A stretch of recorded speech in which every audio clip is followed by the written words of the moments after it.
Somebody's there watching over them. Yeah. So that's number one. Number two is the Matai system. There's no other place in the world that has a Matai system than us.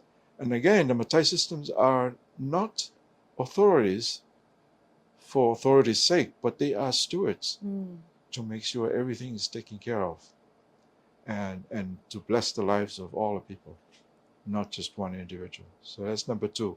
Number three is they call it tofa and moy. Tofa in Samoa is to sleep, and moy is to sleep as well. But we see the Matais, they always close their eyes in a meeting, and they're moving the lips. They say they're reciting something.